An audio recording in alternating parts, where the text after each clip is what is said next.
नमस्कार, मैं हूं शीनम शर्मा। नेपाल की पीएम सुशील कार्की के सामने आई पहली मुसीबत, सुनाई देने लगी एक और प्रदर्शन की आहट। अब क्या मांग उठ रही है, आपको विस्तार से खबर बताएंगे।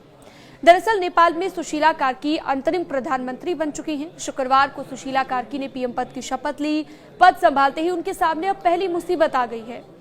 जेन जी की क्रांति में मृतक प्रदर्शनकारियों के परिवार अब नया प्रदर्शन करने की तैयारी कर रहे हैं और मांग कर रहे हैं कि मारे गए युवाओं को शहीद घोषित किया जाए। नेपाल के सियासी उथल पुथल के बीच इस पर विराम लग गया है। फौरी तौर पर नेपाल के सियासी संकट का भी हल मिल गया, लेकिन सुशीला कार्की यहां पर नेपाल की अंतरिम प्रधानमंत्री बन चुकी हैं। केपी शर्मा ओली को सत्ता से हटाने वाले जेन जी का गुस्सा शांत हो चुका है। धीरे धीरे नेपाल की गाड़ी पटरी पर लौटने लगी है। अब नेपाल में अंतरिम सरकार गठन की कवायद तेज हो गई है।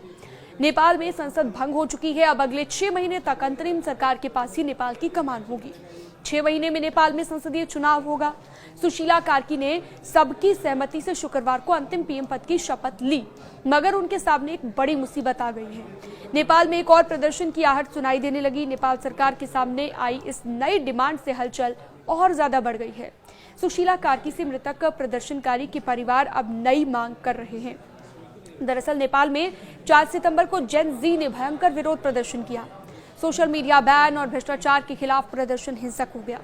इसमें अब तक 51 लोग मारे जा चुके हैं, हजारों की संख्या में लोग घायल हुए हैं और जो लोग प्रदर्शन में मर गए उनके परिवार वाले अब सड़कों पर उतर आए हैं और नेपाल की सुशीला कार्की सरकार से न्याय की गुहार लगा रहे हैं।